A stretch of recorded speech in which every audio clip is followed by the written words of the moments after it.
Bismillahirrahmanirrahim. Assalamualaikum warahmatullahi wabarakatuh. Alhamdulillah ya. Allahumma sholli ala Muhammad.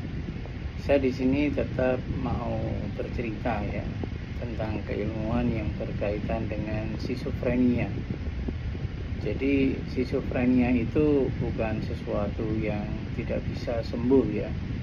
Namun skizofrenia memang perlu keseriusan di dalam penanganannya. Dan itu tidak bisa hanya sekedar pemberian obat-obatan ya seperti yang di medis, penenang dan lain sebagainya.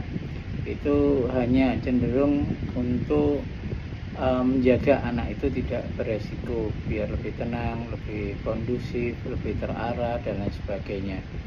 Namun untuk mengembalikan kondisi kemampuan berpikirnya itu tidak bisa menurut saya ya, seperti itu. Begitu juga pengobatan-pengobatan alternatif yang ada ya, baik yang bersifat agamis, pakai herbal dan lain sebagainya. Karena pada saat orang itu menderita skizofrenia, banyak organ yang sebenarnya terganggu. Kalau di sini misalkan aja ya, ini pengaruh-pengaruhnya itu misalkan aja saya ini ya. Di situ terjadi pembesaran ventrikel yang ada di otak, ya, lalu penurunan volume materi di gerai meter ya. Terus di situ ada beberapa komponen yang ada di otak tengah itu kayak di lobus temporalnya, lobus frontal ya, terus hipokampus dan amigdala. Nah, itu semua tidak bisa ya dibenahi itu dengan cara-cara yang umum. Dan sebenarnya di dalam pengalaman saya ya, bahwa kondisi itu walaupun banyak organ yang terkena, itu sebenarnya bisa dilakukan dengan cara metode pendekatan karakter ya. Dan mungkin banyak orang ya di dunia ini yang sangat mempertanyakan apa mungkin gangguan karakter itu bisa muncul. Saya katakan dan saya insya Allah bisa membuktikan ya, kalau karakter itu bisa menyelesaikan. Karakter yang memang dibangun dengan kolbu ya, bukan otak ya. Karena pada saat nanti program pengobatan di situ, kalau si pasien itu masih bisa diajak komunikatif ya, melakukan hal-hal tertentu tidak apa-apa ya. Nanti yang kita bimbing pasien sama keluarga pasien. Tapi kalau misalkan di situ nanti pasien tidak bisa kooperatif, maka yang kita bimbing adalah keluarga pasien. Dan pembangunan karakter ini sebenarnya sangat bisa dilakukan ya dengan pendekatan-pendekatan agama. Contoh misalkan, kalau saya melihat misalkan aja contoh di amigdala ya. Amigdala itu kondisi yang dimana di situ sangat berpengaruh terhadap mood seseorang. Dan di dalam amigdala itu kalau orang-orang yang terganggu skizofrenianya, di situ juga ada sebuah tahanan-tahanan pada amigdalanya.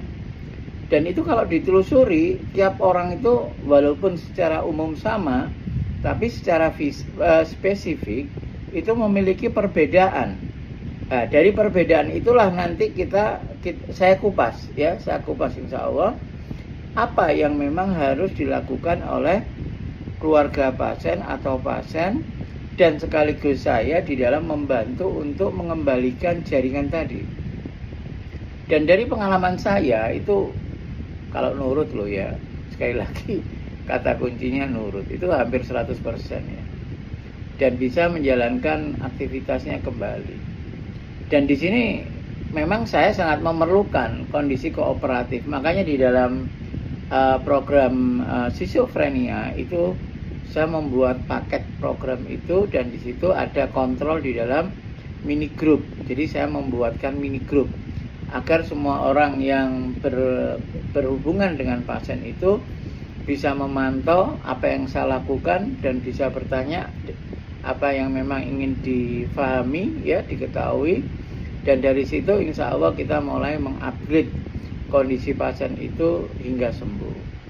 Jadi sekali lagi, kalau memang ada keluarga pasien, keluarga jenengan yang skizofrenia, ya memang silakan aja WA ke saya ya, jangan di itu ya, chat di situ. Kadang-kadang entah TikTok, entah YouTube ya, Facebook itu kadang-kadang jarang saya lihat karena ya ada keperluan lain. Tapi kalau WA insya Allah saya cepat untuk menjawabnya. Jadi sekali lagi bahwa tidak ada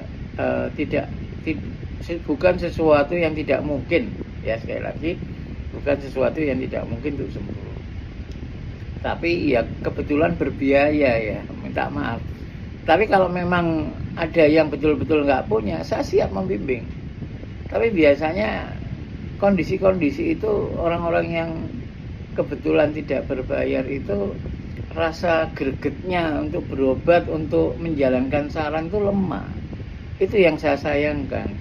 Saya sebenarnya senang ya membantu mereka-mereka itu, tapi kenyataannya seperti itu. Lebih gregetan yang orang yang bayar. Ya, jadi seperti itu ya. Jangan pernah itu putus asa. Insya Allah bisa sembuh, dan ikuti nanti saran yang saya sampaikan. Terima kasih. Wassalamualaikum warahmatullahi wabarakatuh.